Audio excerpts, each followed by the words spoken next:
looking at a fairly challenging topic this week, but I hope one that is very, very helpful to you, and maybe you want to share it with others. Could it be helpful to them? We're looking at the 10th commandment, which is thou shalt not covet, found in Exodus 20 verse 17. You shall not covet your neighbor's house, nor covet your neighbor's wife or male servant or female servant, and so on and so forth it goes. It's a challenging commandment, and is considered the mother of all the other sins. So we saw yesterday that it can turn us into a different person. Ahab was a wicked king of Israel, and he saw Naboth's vineyard and he wanted it. He coveted it. So he approached Naboth about selling it.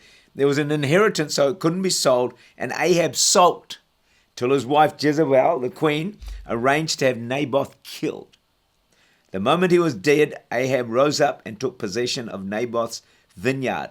His covetousness led to stealing and to murder. Elijah then came to the vineyard and said to Ahab in 1 Kings 21:19, in the place where the dogs licked the blood of Naboth, shall the dogs lick your blood. It is a serious condition that we want freedom from. Number 4, and I've been mentioning this all along, being covetous will make us miserable. There's a successful businessman and his friends were talking and laughing. See if you can follow this. They were enjoying their success. The businessman told of the poverty in his childhood. And then someone one day gave him this big coin, which was rare for children to have. And his little sister begged, can I just hold this coin? Because they were raised in poverty. He laughed over all the chores that he could get her to do just to hold the coin and then give it back. He told her of a day that she minded the cows all day for the privilege of holding the coin, only to give it up at the end of the day. All the men laughed. They thought it was hilarious. But one man was not laughing.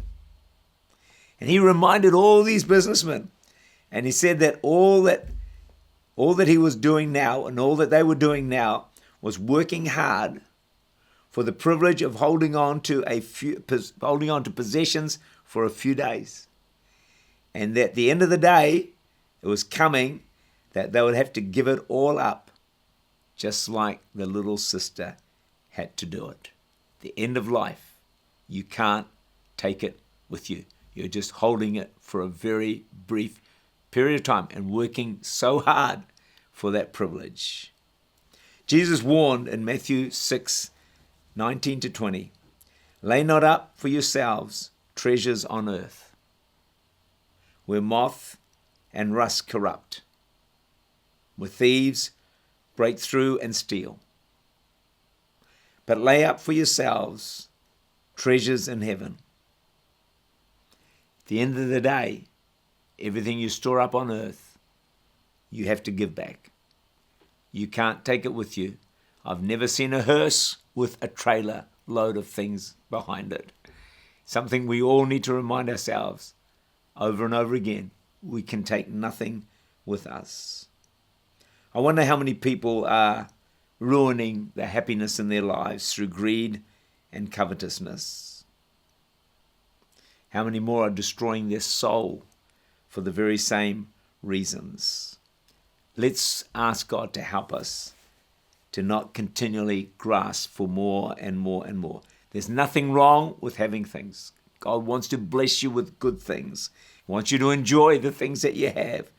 It's just when we start to get greedy, when we want just more and more, that this 10th commandment comes into play and it actually becomes a sin. It will make us miserable. But the more we are delivered from covetousness, the more we can enjoy life. Because the happiness that you pursue, as I've said before, is an inside job. It doesn't come from all the things that you accumulate around you. It comes from the work of God inside of us.